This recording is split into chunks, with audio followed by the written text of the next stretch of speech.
Pesawat latih jenis Cessna jatuh di perairan Gumuk Kantong, Muncar, Banyuwangi, Jawa Timur. Insiden menegangkan ini berhasil direkam seorang warga yang berada di pinggir pantai. Terlihat dua orang yang merupakan instruktur dan siswa Akademi Penerbangan Indonesia atau API Banyuwangi berusaha keluar dari pesawat yang terbalik. Pasalnya, pesawat latih tersebut lambat laun terendam air laut. Beruntung warga dan nelayan yang berada di sekitar pantai berhasil mengevakuasi kedua korban untuk dibawa ke pinggir pantai. Diduga penyebab pesawat jatuh karena kendala teknis yang membuat mesin mati mendadak.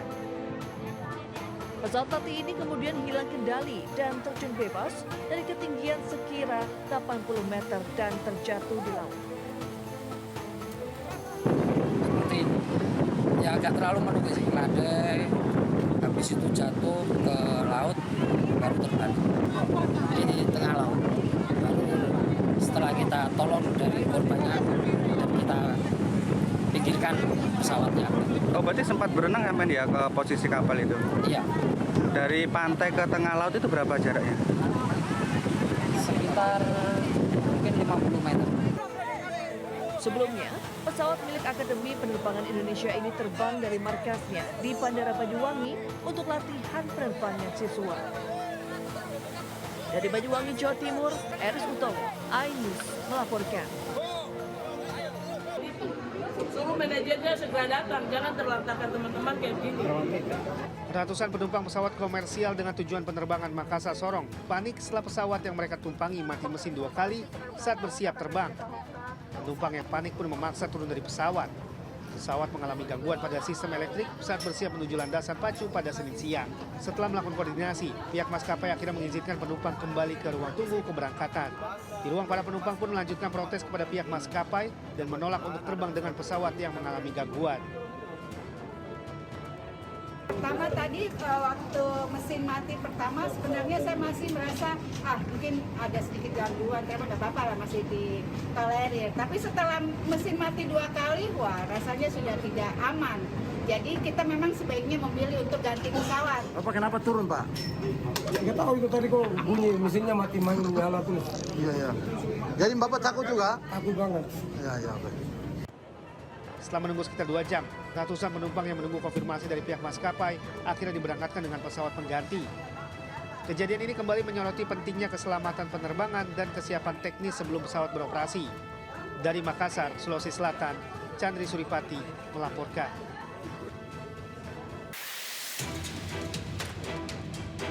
Seorang pengasuh menganiaya seorang anak majikan yang masih berumur 4 tahun di dalam rumahnya di kawasan Duta Harapan Indah, Penjaringan, Jakarta Utara.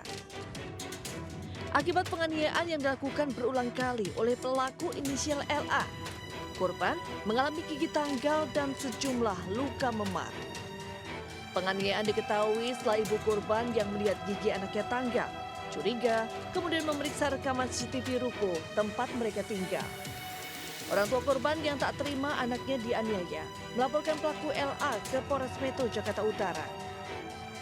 Di depan polisi, pelaku mengaku tega menganiaya anak majikannya karena kesal korban sering rewel. Ini perbuatan ini memang sudah lebih dari 2 kali. Sudah lebih dari 1 kali. Apa alasan dia melakukan itu, Pak? Ya itu tadi, karena anak ini rewel lah. Dan anak ini sebelumnya memang perlu perawatan secara khusus. Kini pelaku masih menjalani pemeriksaan intensif di Mapolres Metro Jakarta Utara dan akan dikenakan pasal kekerasan dalam rumah tangga dan kekerasan terhadap anak dengan ancaman hukuman 10 tahun penjara. Dari Jakarta, Sofyan Firdaus, iNews melaporkan.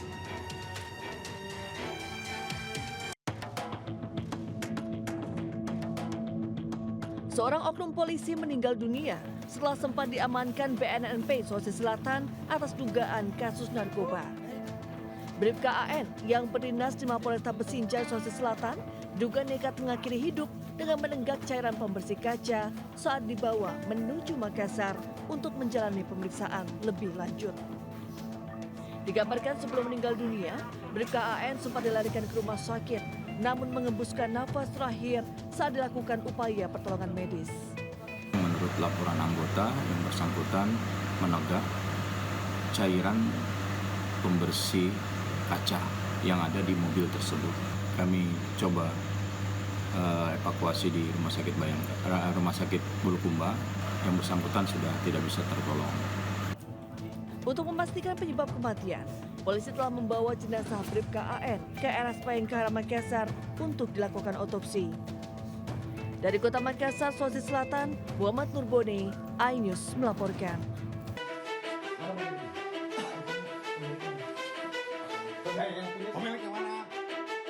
Di tengah kisruh kebijakan pemerintah soal penjualan gas LPG, polisi menangkap 4 orang pelaku pengoplos gas LPG 3 kg ke gas LPG 12 kg. Keempat pelaku yakni MR, YE, R, dan AM ditangkap di wilayah Kecamatan Campaka, Kabupaten Cianjur, Jawa Barat.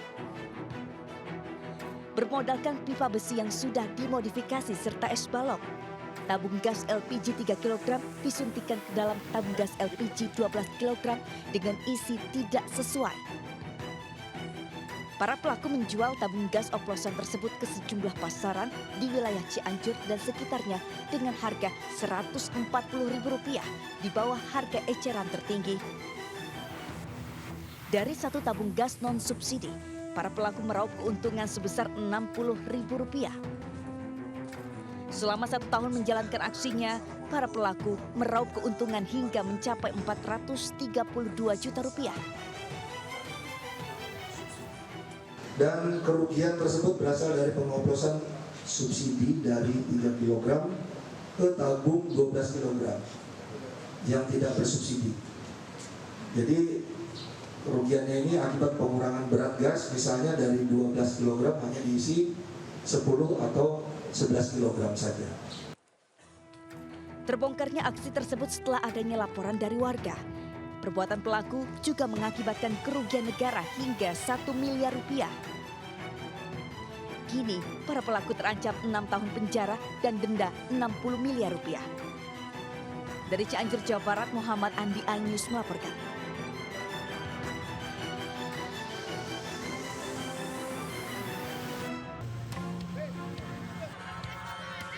Warga di Jalan Palem Raya Cibodas Sari, Cibodas, Kota Tangerang ini rela antri saat melakukan pembelian gas LPG 3 kg.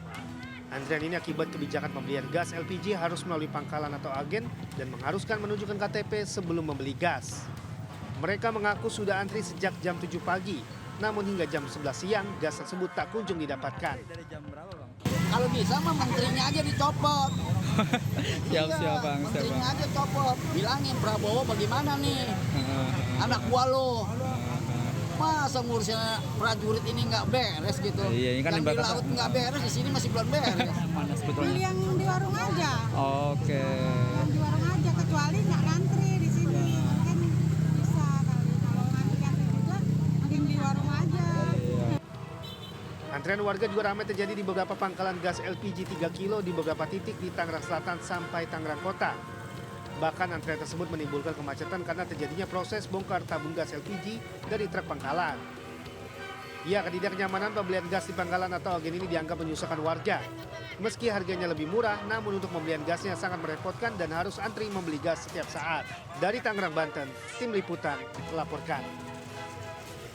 Kami sudah hampir 2 minggu kesulitan cari gas. Kami kesulitan. Ini butuh, dapur kami harus ngebul. Seorang warga meluapkan emosinya di tengah kunjungan Menteri SDM di Jalan Palem Raya, Cibodas, Kota Tangerang dalam rangka memantau distribusi LPG subsidi gas 3 kg. Effendi mengaku telah lelah mengantri untuk mendapatkan gas melon yang seketika menjadi langka karena kebijakan baru pemerintah. Sempat diamankan, Effendi akhirnya bisa menyampaikan kekesalannya di hadapan Menteri SDM Bahlil Lahadalia. Bukan masalah antri gasnya, anak kami lapar. Effendi mengaku sudah 2 pekan mencari tabung gas LPG namun tidak kunjung dapat. Dirinya tidak mempermasalahkan harga di pengecer asalkan gas mudah diperoleh. Kami kesulitan. Udah gini. Sebentar Pak. Bahlil pun berjanji pengecer bisa kembali berjualan tabung gas LPG.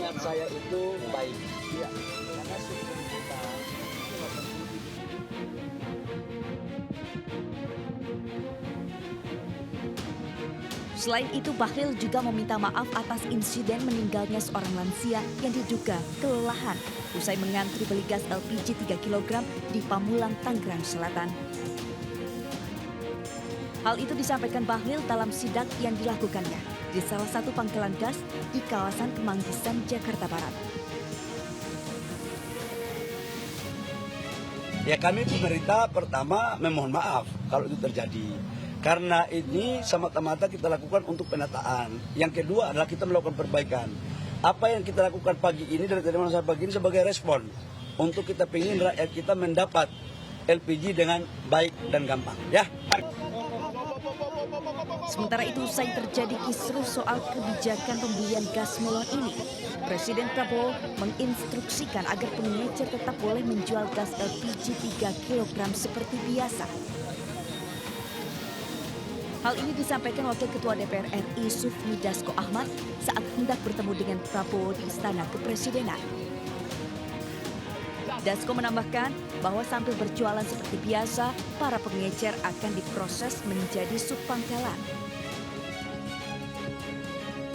Langkah ini bertujuan untuk meningkatkan pengawasan dan memastikan distribusi LPG 3 kg tetap sesuai regulasi.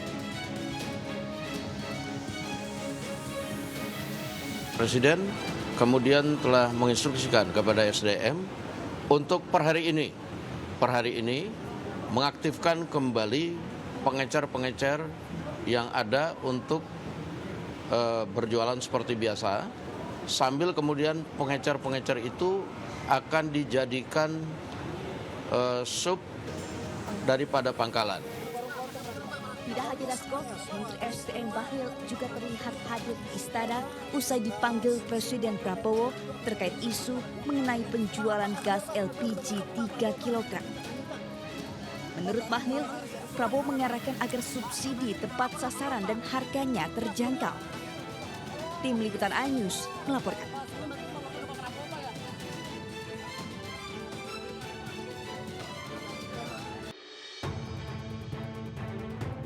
Terpidana mati kasus narkotika Sergei Areski Atloi tiba di Bandara Soekarno-Hatta, Tangerang, Banten jelang pemulangan ke negara asalnya Perancis untuk melanjutkan masa tahanannya di sana.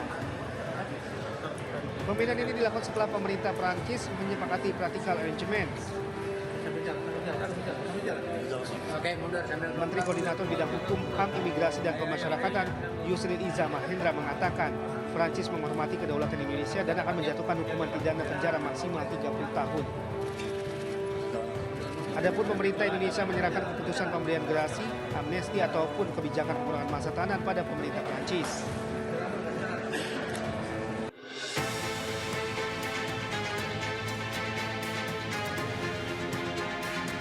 Polisi telah melakukan pemeriksaan psikologi terhadap tersangka pembunuhan dan pemutilasi Uswatun Hasanah Rohmat Tri Hartanto. Hasilnya tersangka didiagnosa menderita psikopat narsistik di mana pelaku memiliki sikap antisosial dan tidak punya perasaan iba terhadap korban serta memiliki emosi yang meledak-ledak. Diagnosa ini didapat dari hasil pemeriksaan psikologi terhadap tersangka selama kurang lebih dari 6 jam. Kita sudah melakukan yang jelas psikopat ini pada saat melakukan ya antisosial, tidak punya perasaan yang iba gitu terhadap korban apabila sudah merasa ketersinggungan dan sebagainya ya. Intinya emosinya itu meledak-ledak dan kurang keibaannya itu kurang gitu. Kasus pembunuhan yang terbilang sadis ini menggegerkan publik. Tersangka membunuh dan memutilasi jasad korban serta memasukkan potongan tubuhnya ke dalam koper merah. Tak hanya itu, tersangka juga menjual mobil korban yang hasilnya digunakan untuk membeli mobil sedan bekas. Dari Surabaya, Haritam Bayong iNews melaporkan. Kasus yang menyeret mantan Kasat Reskrim Polres Metro Jakarta Selatan, AKBP Bintoro, memasuki babak baru. Keluarga ABG berinisial FA yang tewas setelah mengalami pelecehan dan diberi narkoba oleh 2 tersangka diperiksa di Polres Jakarta Selatan untuk melengkapi berkas perkara.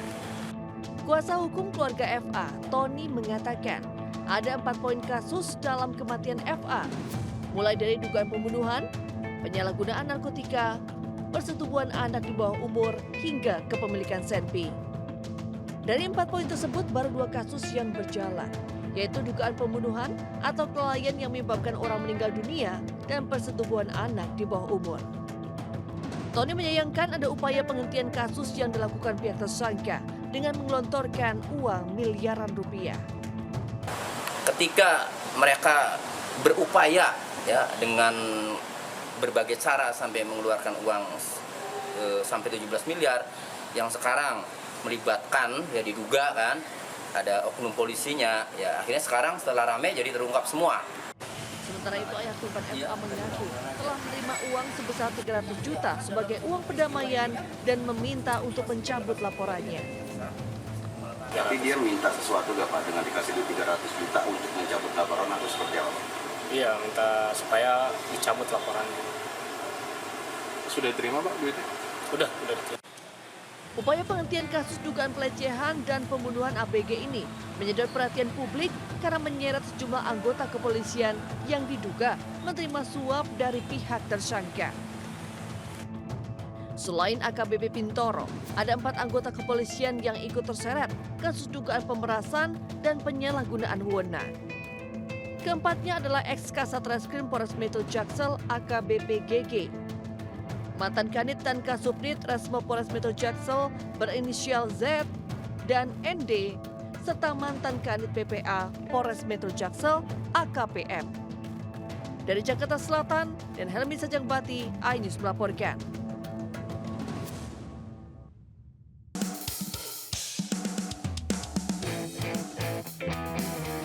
Ya, jersey anyar laga tandang Timnas Indonesia resmi dirilis pada Senin kemarin. Jersey anyar ini dilakukan oleh sejumlah pemain seperti Tom Haye, Ragnan Oratmangun, Sonny Walsh, Calvin Verdong, Mes Hilger, serta Sen Patinama. Jersey tandang baru Timnas Indonesia ini mengusung warna dominan putih dengan warna hitam pada bagian leher, lengan, dan nomor. Selain itu, di bagian bahu terdapat corak Garuda dan batik. Dengan dirilisnya jersey kedua ini lengkap sudah jersey home dan away terbaru Timnas Indonesia. Jersey baru Timnas Indonesia akan digunakan pada debut pertama saat skuad Garuda melawan Australia dan Bahrain pada bulan Maret mendatang.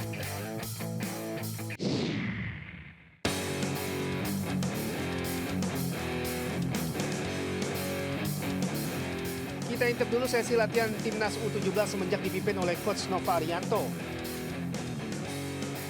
Lihat para pemain ini menjalani sesi latihan fisik ala militer. Mulai dari jogging, push up, dan beberapa gerakan lainnya. Walaupun terlihat kelelahan, mereka nampak serius menjalani latihan fisik ala Coach Nova Arianto. Latihan fisik ini memang dibentuk supaya skuad Garuda Muda memiliki stamina yang stabil saat bertanding.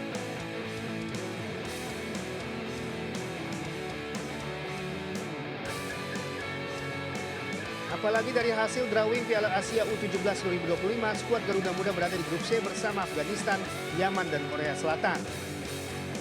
Mereka tentu diharapkan bisa tampil gemilang serta menjadi juara dalam ajang Piala Asia U17 2025 yang digelar pada bulan April mendatang.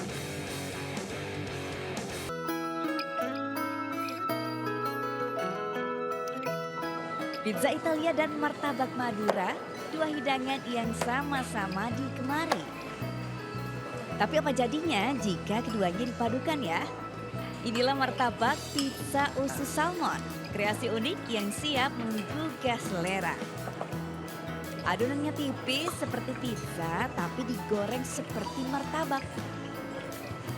Isiannya kombinasi gurih dari telur, daun bawang, dan usus ayam yang dimasak dengan bumbu rempah. Adonan yang telah diisi lalu digoreng dengan minyak panas hingga kering dan renyah. Tapi ini baru awalnya ya. Untuk toppingnya ditambahkan irisan bawang bombay, jamur, dan daging salmon. Lalu diolesi saus sambal dan ditaburi keju mozzarella yang melimpah. Kemudian dipanggang sebentar di oven dan kejunya dibakar dengan las api kecil sampai meleleh sempurna. Aromanya benar-benar menggoda. Dan beginilah hasilnya, martabak pizza usus salmon yang gurih, lembut, dan penuh rasa.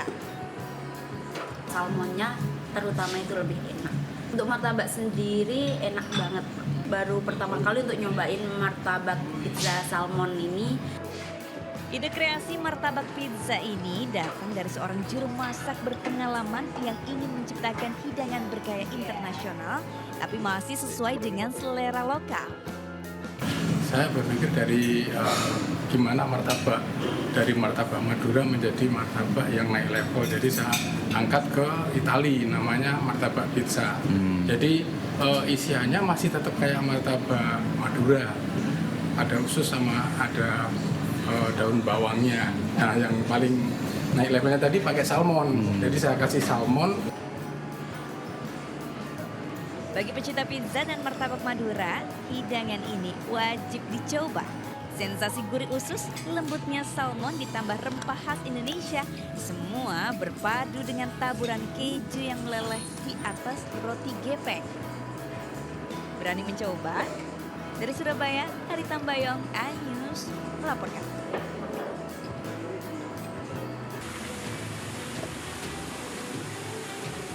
Kepolisian Metro Jakarta Selatan membeberkan materi pemeriksaan musisi Iwan Fals dan istri Senin malam lalu. Polres Jakarta Selatan melakukan pemeriksaan terkait laporan tentang pemalsuan kepengurusan organisasi OI. Dalam pemeriksaan, Iwan Fals dicecar 16 pertanyaan. Pemeriksaan Iwan Fals dan istri berawal dari laporan seseorang ke Mapolda Metro Jaya pada 2021 lalu, yang penyelidikannya akhirnya dilimpahkan ke Mapolres Jakarta Selatan.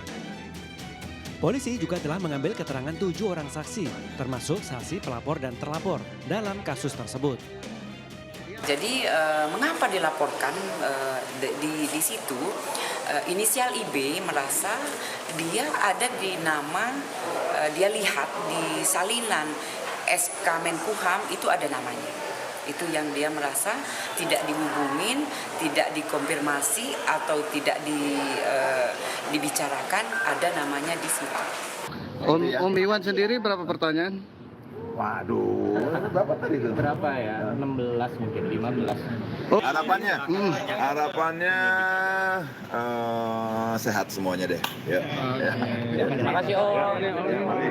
Terima kasih ya. Dalam kasus ini, musisi Iwan Fals dan istri diperiksa sebagai saksi. Dari Jakarta Selatan, Den Helmi Sajangbati, iNews melaporkan.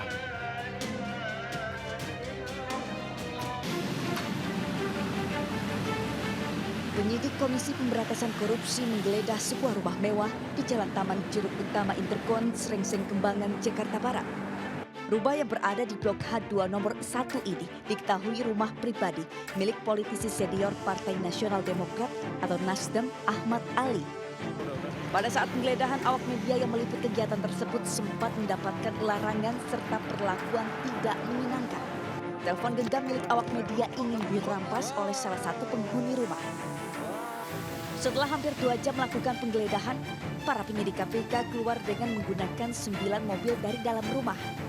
Usai penggeledahan, jubir KPK Tessa Mahardika mengungkapkan KPK telah menyita sejumlah dokumen, uang, tas, dan jam tangan dari rumah Ahmad Ali.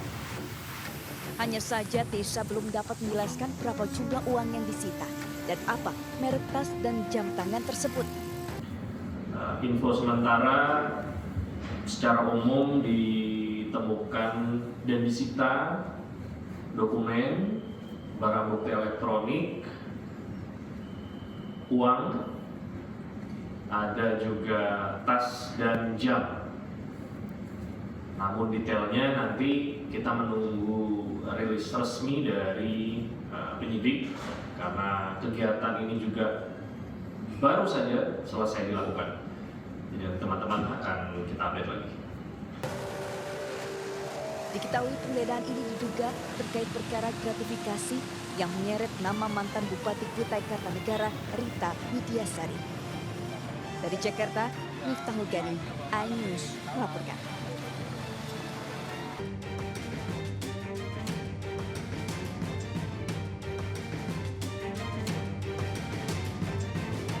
Kasus pagar laut terus menjadi perhatian besar Menteri Agraria Tata Ruang Badan Pertanahan Nasional atau BPN Nusron Wahid. Setelah pagar laut Tangerang, kali ini giliran pagar laut di Kabupaten Bekasi, Jawa Barat yang mulai mendapat sorotan serius Nusron Wahid. Selasa kemarin saat meninjau langsung, Nusron Wahid mengaku kaget ketika mengetahui pagar laut yang tepatnya berada di perairan Palijaya, Kabupaten Bekasi itu ternyata sudah memiliki sertifikat hak guna bangunan alias SHGB sebanyak 346 bidang dengan luas 509.795 hektar. Luas sertifikat pagar laut Bekasi ini jauh lebih besar dengan yang di Tangerang. Dalam kesempatan tersebut, Nusron bahkan menunjukkan denah perairan yang telah bersertifikat. Denah tersebut menunjukkan 90,159 hektar perairan telah bersertifikat atas nama PT Cikarang Listrindo dan sebanyak 419,635 hektar perairan bersertifikat atas nama PT Mega Agung Nusantara. Tak hanya perusahaan, data tersebut juga menunjukkan 11 individu mempunyai sertifikat hak milik alias SHM di perairan itu yang luasnya sekitar 72,571 hektar.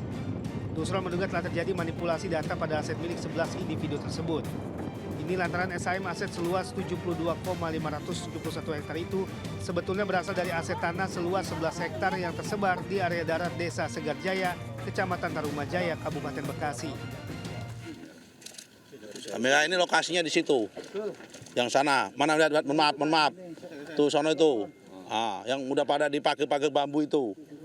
Ya, jumlahnya ini 72 hektar. Padahal menurut NIB-nya yang di darat tadi kita tinjau hanya 11 hektar. Jadi ini manipulasi data. Saat meninjau pagar laut Bekasi, Nusron dan rombongan disambut aksi demonstrasi para nelayan yang mendesak untuk melakukan pencopotan pagar laut. Nusron sendiri berjanji pagar laut di Bekasi akan dicabut.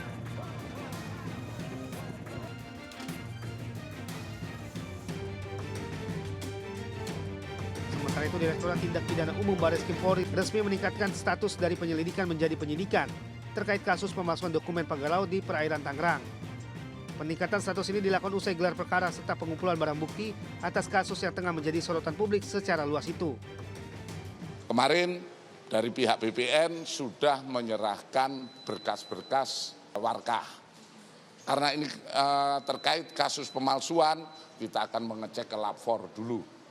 Setelah lapor, tentu saja dengan saksi-saksi yang sudah ada, sudah kita terima, tentu saja nanti akan kita gelarkan kembali. Bagaimana ini? Untuk yang jelas, kami tetap konsensus, kami akan melaksanakan penyidikan secara transparan. Polri berjanji akan melakukan penyidikan secara profesional, terlebih dalam menentukan tersangka. Dari Bekasi dan Jakarta, tim liputan melaporkan. Wakil Presiden Republik Indonesia Gibran Rakabuming Raka melakukan pengecekan pelaksanaan program makan bergizi gratis di SMP Negeri 11 Kota Depok, Jawa Barat. Gibran mendatangi kelas-kelas dan sempat berdialog singkat dengan para siswa. Gibran mengatakan siswa-siswi lahap menyantap makanan yang diberikan dari pemerintah itu. Menurut Gibran, menu makanan dinilai cukup baik yang terdiri dari nasi, susu, buah jeruk, tempe, sayur buncis, dan ikan. Namun Gibran mengaku tetap menerima jika ada saran terhadap program makan bergizi gratis ini. Hari ini berjalan dengan lancar dan tadi saya lihat anak-anak SMA 4 Depok ya cukup lahap menyantap menu hari ini. Untuk makanan sendiri tanggapannya Mas Gibran bagaimana? Saya kira cukup oke hari ini ya. Kalau nanti mungkin setelah saya pulang jika ada evaluasi silakan nanti bisa disampaikan ke kita. Nanti ada tim PGN yang standby di sini juga ya. Setelahnya Gibran lanjut meninjau pelaksanaan makan bergizi gratis di SMA Negeri 4 Kota Depok.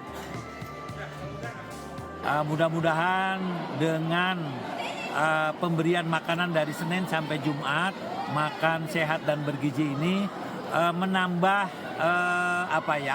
kualitas berpikir mereka untuk menimba ilmu, ya, karena bagaimanapun juga gizi yang sehat akan menunjang untuk pekerja otak, gitu ya. Selain melakukan pengecekan program makan bergizi gratis, Wapres Gibran Rakabuming Raka membagikan alat tulis dan melakukan pengecekan layanan cukur gratis di 2 sekolah tersebut. Dari Depok, Jawa Barat, Yung Rizky Anyus melaporkan.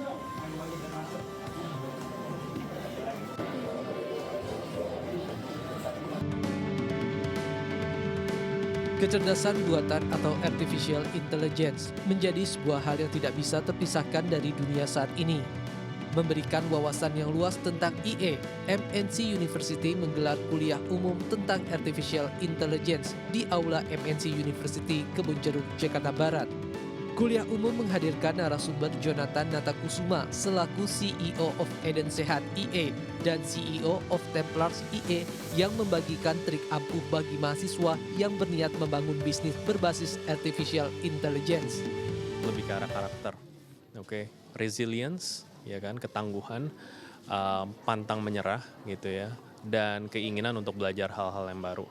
Jadi memang dari 3 hal itu salah satu yang saya juga setuju, apalagi open terhadap AI akan mendisrupsi khususnya untuk white collar workers atau pekerjaan profesional.